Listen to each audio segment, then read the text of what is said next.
Mark and Sarah arrived at the Lakeside cabin at the time that the sun's golden light crept over the horizon and cast long, dancing shadows upon the dense line of trees. The journey had been long and winding, over miles of gravel and desolate stretches of woods, but when they emerged from the car, the weariness melted away. The air was thick with the smell of wet ground and pine, a pleasant relief from the heat-shrouded city smog they had left behind. The cabin lay ahead, worn but inviting, its wooden exterior worn slick from the years, but still intact. A covered porch extended out over the serene lake, its waters shining with the smooth waves of a light breeze.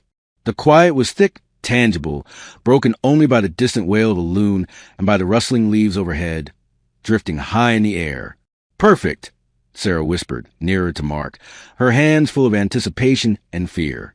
Mark lifted their luggage from the trunk, his eye running along the edge of their temporary home. The cabin was small, built many years before, but it had a strange atmosphere, something that provided peace but hinted at concealed stories nestled in its walls. He couldn't shake the feeling that they were intruding on something ancient, something that had been left alone for a purpose. The cabin, its interior, was filled with the smell of old, dry wood and something faintly musky, like a book that had sat on a shelf for years. The red stone fireplace, the size of a car's hood, loomed over the back wall, and cordwood piled beside it as if there had been a gathering that neither of them remembered. A single bed occupied one corner, quilt-thick and uneven, as if the sleeper had just risen from it. Mark pushed it aside, erased the thought from his mind. "Weekend place," he said, forcing a grin. Sarah nodded, but she tarrying, gazing back into the thick woods that encircled them. As dusk came upon the cabin, Mark and Sarah curled into the night, building a small fire outside and roasting marshmallows beneath the wide, star-filled sky. The lake reflected the heavens like an unbroken mirror, its waters eerily calm. Occasionally a ripple broke the fantasy, but the quiet was not disturbed, other than by their quiet conversation and the distant, lamenting hooting of an owl. It should be peaceful, a retreat from the stress of modern living. But there was something in the woods that was watchful, as though unseen eyes rested just beyond the edge of their sight. Mark tried to shake the sensation, focusing instead on Sarah's laughter as she accidentally set her marshmallow ablaze, waving it frantically before blowing it out with a huff. "Guess I'm not cut out for the wilderness," she joked, but the lightheartedness didn't quite settle the unease creeping into her stomach. Then, while they were preparing for bed, Sarah stopped at the door, her hand clenching more tightly upon the handle before she shut it. "Mark, did you leave this open?" she whispered softly now. The door had indeed been slightly ajar, opening and shutting softly with a breeze, but she was certain that she had shut it. Mark furrowed his brow, stepping forward to investigate. "Yeah, I shut it," he breathed. He experimented with the latch, making sure that it clicked securely into place this time. "Maybe the wind?" he guessed, but even he wasn't sure. The spooky thought trailed them as they secured and climbed into bed. Outside, the wind picked up, growling through the trees like a ghostly chorus of whispers.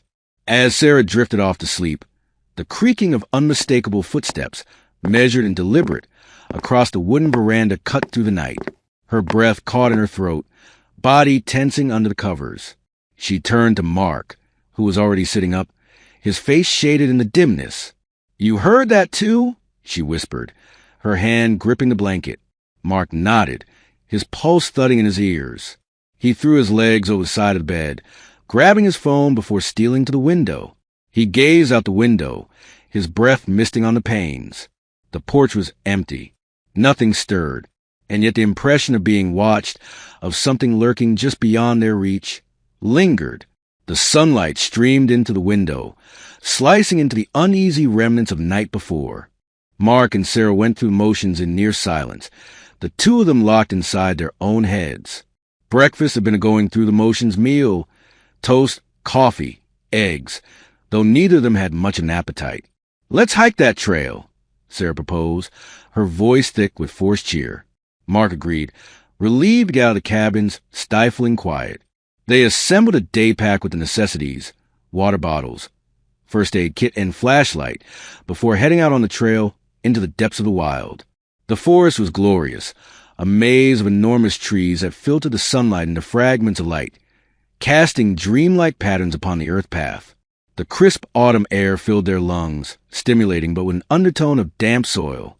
Sarah's early tension began to ease as they walked, stopping occasionally to snap the breathtaking vista. "This is wonderful," she breathed, raising her camera. Mark grinned. "See? A breath of fresh air heals all." They arrived at the summit of the trail at a viewpoint, and the world spread out below them in ridges of green and gold. Sarah lifted her camera to snap a selfie, her grin focused on the stunning view behind them. But when they reviewed the photo later, their smiles froze on their faces. Behind them, half hidden in the shadows of the trees, stood a figure. It was tall, motionless, its very presence sending a shiver down Sarah's back. Mark. She breathed, concentrating on the photograph.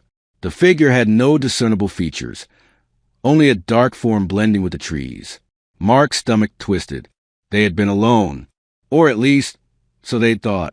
Fear buried its talons deep into Sarah's heart as she and Mark sat staring, looking at the picture. The figure was not something they conjured up. It was there. Someone had actually been present, watching them. The realization caused cold perspiration to drip down Mark's back. His first reaction was to rationalize it, make some sense out of it, but his gut told him otherwise. "We need to go back to the cabin," he insisted, standing up. "Now!" The walk back was unlike it. Every step heavier, the woods about them now menacing. The former happy beauty was gone, taken over by oppressive silence that seemed to follow them. Sarah found herself glancing over her shoulder, her bag strapped clutched tightly in her hand. Every rustling of leaves, every shifting shadow caused her heart to pound. "What if they're still out here?" she whispered. Mark did not answer, holding the flashlight as a weapon. When finally they arrived at the cabin, Mark walked around outside while Sarah unlocked the door. The cabin inside was abnormally quiet, like it was catching its breath. They relocked every window, every latch. Mark took out his phone and scrolled through the photographs again. "It can't be coincidence," he muttered to himself. And then from outside, the unmistakable crunch of footsteps on leaves. Slow, spaced. Someone was walking towards the cabin. Mark and Sarah barely had a chance to comprehend what was happening before there was yet another creaking, this time from inside the cabin. Sarah gasped as Mark tightened his hold on the flashlight and crept closer to the source of the sound. The sound had come from the kitchen section, where a wooden shelf rested against the rear wall. Something about it had seemed off before, but now Mark was certain the scratches on the floor beneath it weren't due to age. It had been shoved several times. "Help me," he whispered, glancing at Sarah. She hesitated, then nodded, pressing palms against the wood. They both pushed. The shelf groaned as it rolled, and a concealed door mounted in the wall slid open. Sarah's heart thudded. "What the hell?" Mark dropped to one knee, tracing over the handle. The air on the far side of the door was chilled, as though something was present beyond it. He breathed and yanked it open. The hallway that was inside was dark and thin, falling off into what appeared to be a basement or a storage unit. The odor of wetness welled up.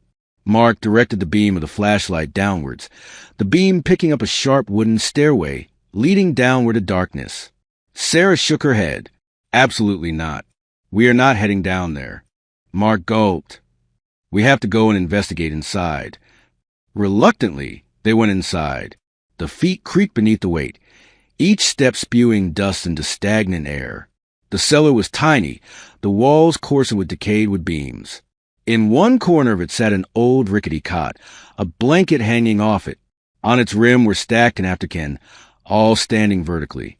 But that on the small table was what gave Sarah shivers down the spine. A notebook, pages open to one covered in hasty writing. "You're not supposed to be here."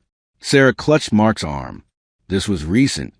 Mark read the pages, his stomach churning at the incoherencies within. "He watches from the trees.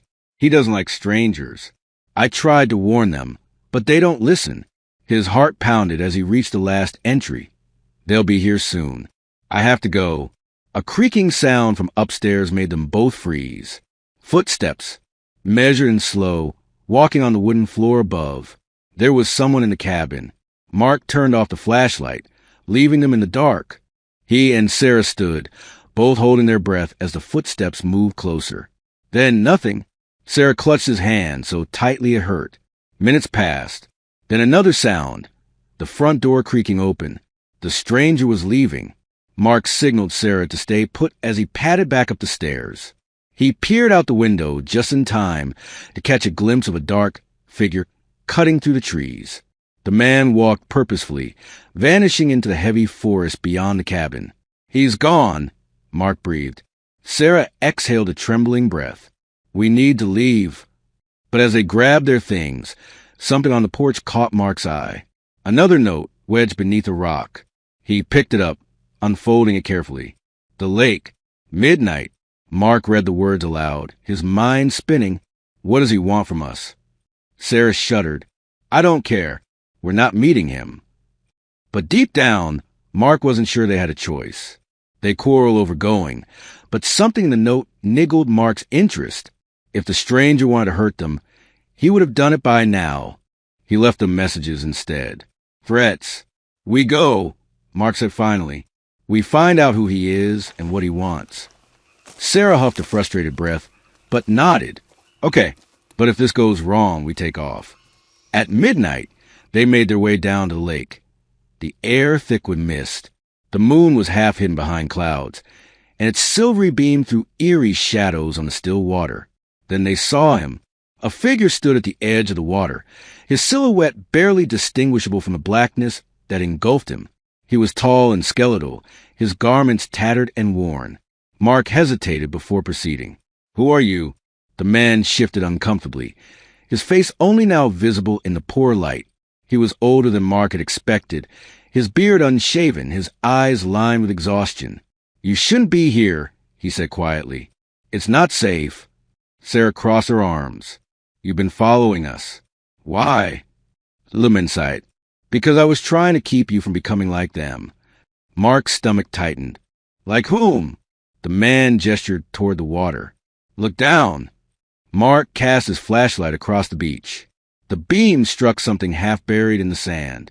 A section of wood, smooth from years of weathering, with letters carved upon it in faded ink. A name, a date, a grave. The guy, whose name was Tom, explained it all to them. Years and years and years ago, some hikers had slept in the cabin overnight. They never came back. Their bodies were never found. But everybody around here knew. The lake got them. "People think it's just legend," Tom said. "But I know better." Sarah's face whitened. "You can't be saying the lake is cursed." Tom nodded. "It doesn't like strangers. And neither does he." Mark furrowed his brow. "Who?" Tom's eyes fogged. "The one in front of me." A harsh wind shrieked across the lake, ruffling the smooth surface. The leaves of the trees hissed ominously. A chill of warning crept over Mark as he gazed at Sarah. Time to leave. They didn't delay. They turned and headed back to the cabin to retrieve their equipment. The forest was altered, awake, watchful. The air was heavier, pressing against them with an invisible force. Tom lagged behind. "You must hurry." Upon reaching the cabin, they loaded frantically.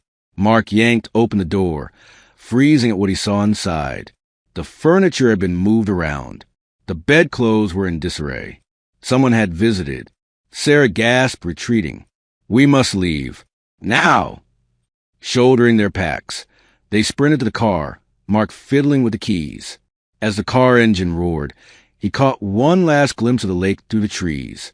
There was a figure at the water's edge, watching that undefined, waiting to undefined. Then they were gone in the cabin and its dark secrets.